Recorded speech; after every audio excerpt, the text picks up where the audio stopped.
C'était en 2008, le jour où il y a eu la faillite annoncée de Lehman Brothers, où là j'ai dit je franchis le cap et je deviens ma propre patronne. Et j'ai vu une annonce, donc à partir voilà, j'ai rencontré l'entreprise, je suis allée la visiter, j'ai dit celle-là je veux. Je n'étais pas vendeur. Et du jour où j'ai décidé de céder, je me suis mis dans une autre posture en disant je vais tout faire pour qu'il réussisse. Je cherchais un petit peu déjà un institut de beauté. Comme je suis jeune, c'était plus évident de reprendre plutôt que de créer. Mais avant, j'ai travaillé en tant qu'esthéticienne, en tant que responsable adjointe. Donc ça m'a aidée. Voilà, c'est pour ça que je me suis lancée.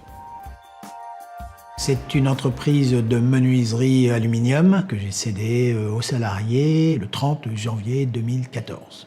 À l'approche de la soixantaine, je me suis dit qu'il valait mieux que je la cède et j'ai commencé à y réfléchir depuis 2011-2012, à peu près. Dans les structures qui m'ont permis d'aboutir au projet et puis de faire progresser le projet, donc il y a la première, le CRA, Cédant Repreneur d'Affaires, qui dispose d'un fichier et puis qui peut disposer de formation. Le réseau Entreprendre qui fait un excellent travail sur tout le territoire français. J'ai tout d'abord été à la Chambre des métiers pour faire le business plan. Après, j'ai fait le stage de préparation à l'installation d'une entreprise. Je me suis fait accompagner après par un organisme VMAPI. Après, je suis passée devant un comité pour les prix NACRE, d'honneur, etc. Le fait de vouloir de reprendre l'entreprise par les salariés, c'était un petit peu un principe de base au départ. Ça commence par essayer de savoir comment ça fonctionne. Tomber tout naturellement sur l'URSCOP, qui est l'Union régionale des SCOP. Ça a été vraiment une bonne chose, puisque vis-à-vis des salariés, j'étais le vendeur, mais j'étais aussi quasiment leur conseil. Céder, ce n'est pas anodin.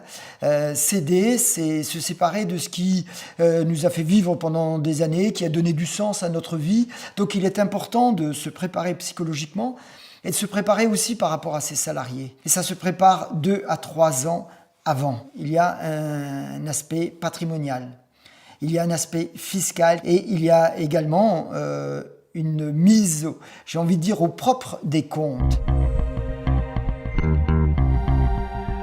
Ce que je conseille pour une reprise d'entreprise, si on veut se lancer, c'est de bien choisir l'entreprise, de vraiment bien étudier le business plan, voir si ça peut vraiment fonctionner. Je pense que pour reprendre une entreprise, l'idéal c'est d'avoir une phase de transition au moins sur quelques mois avec le cédant de l'entreprise. Ça, c'est des bonnes conditions. Le prix est une chose, mais la garantie d'actifs passifs d'une entreprise est extrêmement importante et c'est là où il faut savoir s'entourer et savoir la négocier. L'accompagnement aura duré 1 an et demi. Pour moi, ce mode de transmission est intéressant, en particulier parce que l'on construit la transmission. Ça a duré 2 ans, 3 ans, mais cette construction non seulement a permis d'assurer la transmission, mais a aussi permis de consolider l'entreprise. Si c'était à refaire, je referais de la même manière, et j'en suis assez content, peut-être même un peu fier.